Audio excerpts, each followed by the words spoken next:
Kudus adalah kota kecil di Jawa Tengah bagian utara. Kota ini tak akan bisa lepas dari kiprah syiar Islam seorang waliullah bernama Syed Ja'far Shadiq Atmaskan atau yang lazim dikenal sebagai Sunan Kudus. Kompleks pemakaman Sunan Kudus setiap harinya tak pernah sepi dari para peziarah yang ingin berdoa di makam pendiri kota Kudus itu. Lebih ratusan peziarah datang dari berbagai penjuru Indonesia hingga mancanegara.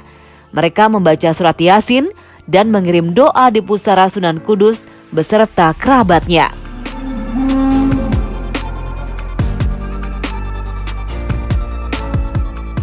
Sunan Kudus wafat pada tahun 1550 ketika menjadi imam salat subuh di Masjid Menara Kudus yang dibangunnya. Satu dari 9 wali penyebar agama Islam di Nusantara itu dikenal sebagai sosok yang mengajarkan toleransi agama pada umatnya. Salah satunya adalah larangan membunuh hewan sapi untuk menghormati penganut Hindu, agama mayoritas masyarakat kota Kudus pada masa itu. Ada beberapa kuliner yang menjadi salah satu kesenangan dari Sunan Kudus itu, yakni adalah uyah asem dan masakan jangkrik. Nah, kedua masakan tersebut kedua kuliner tersebut sering diolah pada saat kalau di sini ada acara yang namanya buka luhur. Jadi buka luhur itu adalah suatu proses pergantian kain kelambu yang ada di cungkup makam dari Sunan Kudus dan bangunan sekitarnya. Jadi yang masakan dari uyah asem itu bisa dari kerbau dan kambing juga ya. Kenapa tidak menggunakan daging sapi?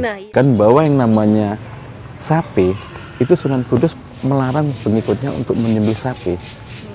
Sehingga dalam setiap masakan ataupun kuliner yang ada di Kudus masyarakatnya itu tidak menggunakan daging sapi.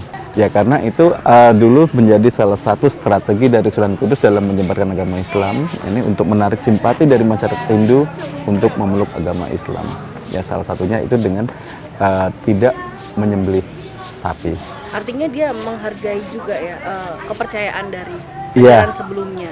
Jadi Sunan Kudus juga menghargai apa yang dulu sudah menjadi keyakinan oleh masyarakat Hindu. Jadi tidak main sembelih aja, tetapi tidak oleh Sunan Kudus bahwa sapi itu tetap dihargai walaupun itu seekor hewan begitu. Lagi-lagi ini adalah toleransi dari itulah yang oleh masyarakat itu banyak mengatakan bahwa itu salah satu bentuk toleransi dari Sunan Kudus kepada masyarakat yang berbeda keyakinan.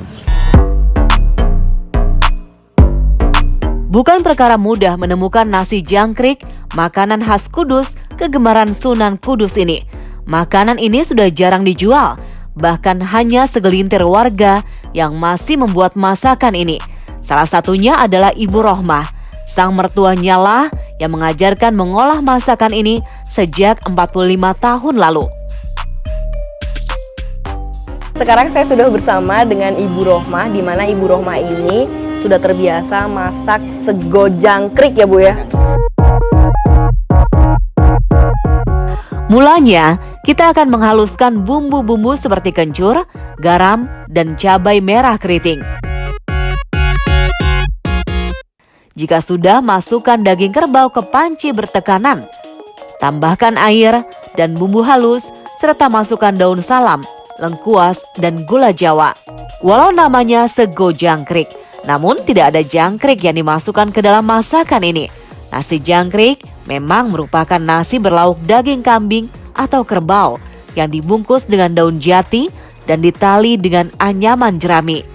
Dulu, Sunan Kudus melarang para pengikutnya untuk menyembelih sapi untuk menghormati umat Hindu yang ada di wilayahnya. Karena itulah untuk masakan sego jangkrik digunakan daging kambing atau kerbau. Masih ada kuahnya gini ya Bu ya. Tapi ini udah empuk ya. Rasanya, baunya gurih banget ya Bu. Sebelum diangkat, bahan-bahan terakhir seperti sisaan santan dan daun kol pun dimasukkan. Santannya semuanya Bu. Tinggal nunggu nih Bu jamnya. Oke. Kita siap-siap dulu ya Bu. Mari kita taruh ke belakang. Ngaji. Alas daun jati awalnya digunakan sebagai pembungkus sego jangkrik, tapi kini hanya sebagai alas ketika masak sego jangkrik dimakan langsung. Aroma khas jati membuat nasi panas semakin beraroma sedap. Baru pertama kali makan daging kerbau. Terus kalau dibandingkan dengan daging sapi, dia tuh seratnya lebih besar dan kayak kalau orang tuh kayak lebih berotot gitu kali ya, Mbak. Pahit semakin